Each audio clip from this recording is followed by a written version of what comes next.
Naga merah.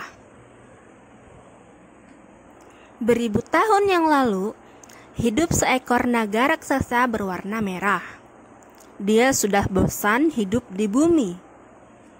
Dikumpulkannya binatang-binatang lain dan berkata pada mereka, "Bumi ini tidak aman lagi," katanya.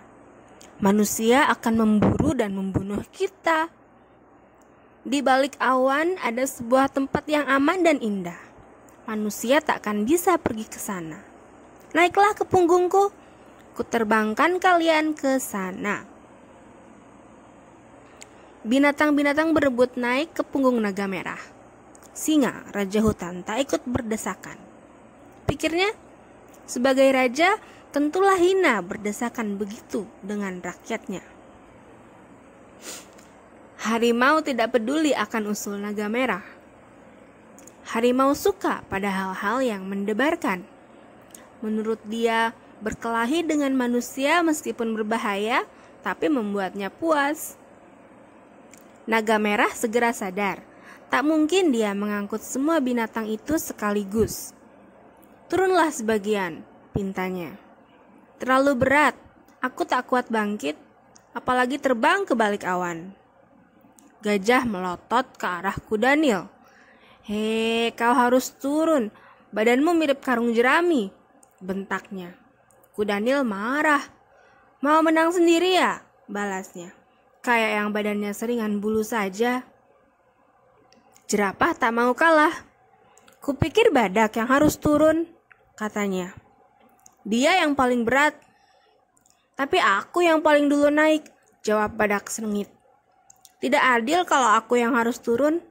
Pokoknya, aku tak mau turun." Buaya juga tidak mau mengalah. Dia melihat ke sekelilingnya. "Serigala yang harus turun," katanya. "Semua binatang membencinya." Serigala balas membentak. "Oh, kau pikir kau yang paling tampan ya?" Hanya kupu-kupu yang tetap tenang.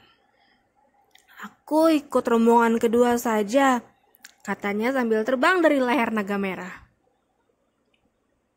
"Bagus, begitu dong dari tadi," kata gajah sambil memandang kupu-kupu mungil itu menjauh.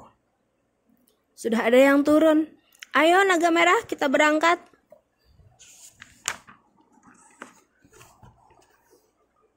"Jangan menggerutu terus," kata buaya. "Ya, kau sendiri yang mengundang kami. Ayo cepat terbang."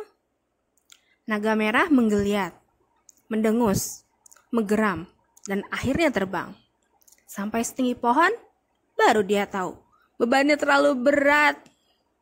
Dia sendiri akan jatuh terjerembab jika yang menunggangi punggungnya tidak dijatuhkan. Dia menggoyangkan punggungnya, dan berjatuhanlah binatang-binatang itu. Untung jatuhnya ke rerumputan, jadi tidak terluka.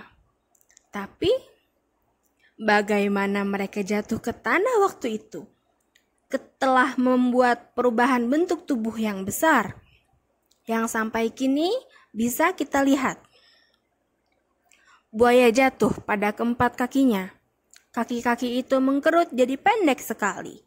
Gajah menarik napas dalam-dalam, lalu menghembuskannya kuat-kuat hingga hidungnya jadi panjang. Moncong kuda Nil terperosok ke dalam lumpur, jadi melebar. Segumpal lumpur menutupi matanya, matanya jadi sipit. Leher jerapah terjepit 2 batang pohon. Ular melata dan kehilangan kaki-kakinya. Taring badak menembus hidungnya, berubah menjadi cula.